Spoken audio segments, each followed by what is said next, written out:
Hello，大家好，多謝大家收聽6月8號天機賽馬預測。啱啱上期分享就好少啦，一半以上入4甲啦，咁就都有啲半眼滿足到，但係落雨咧，個場地又未至於全部馬都受個場地影響，咁所以真係好彩揀嗰啲馬咧，影響唔係好大。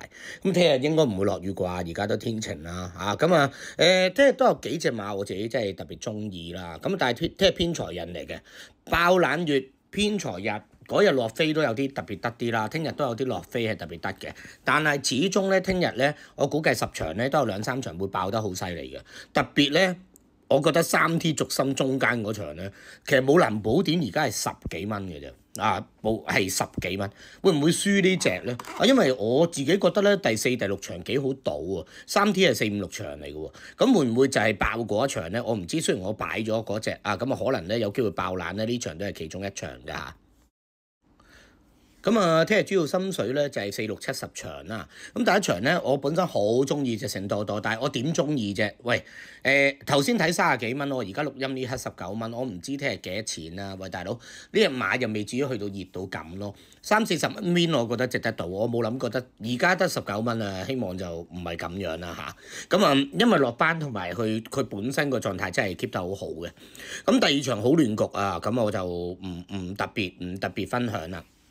第3場，瑞恩咧又係即係上次咧嗰場又好高水準嘅，咁咧又唔好理追㗎，自己外碟自己追上嚟，潘頓騎上去，而家又係得23蚊。究竟聽日會唔會有呢啲熱門會輸咧？但係聽日佢留日係偏財日嚟㗎嘛，所以咧呢場馬如果有瑞一應該係熱頭爛腳嘅。跟住第4場啦，準輝王我跟咗咁耐，終於有一次唔係外檔啦，次次喺10檔以外嘅黐筋嘅個馬主真係黑黑地嘅。咁今次4檔攝裏邊第一等守好位，都仲未換巴圖係咪先？換人啦正常。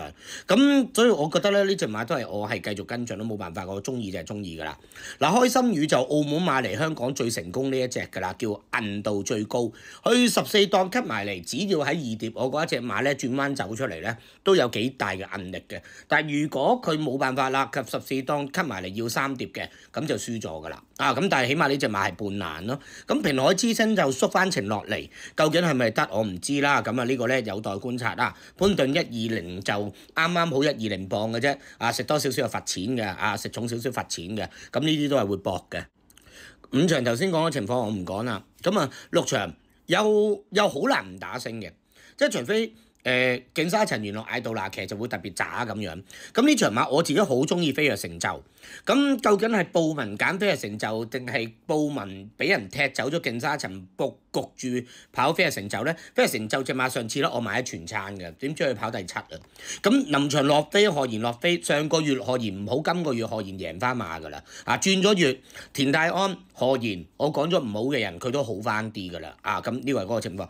法律高球又係千年老二，今次變咗老3，但係佢都繼續係準。黃志雲始終都仲有7磅減嘅，咁所以呢場馬裏邊快樂高球同埋飛躍成就咧，我係優先擺咗落嚟咯。咁其他嗰2隻都係搏下嘅啫。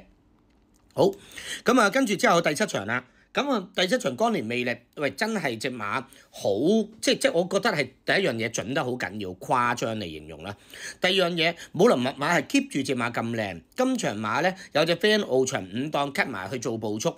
健康愉快唔知仲夠唔夠快啦，佢都會擺前面。咁希望冇人密碼有個遮擋喺個去二檔啊嘛，希望可以埋到欄啦。米奇都係慢啲噶啦。咁呢場馬我覺得5、6、7、3隻跑晒，希望可以3重彩啦。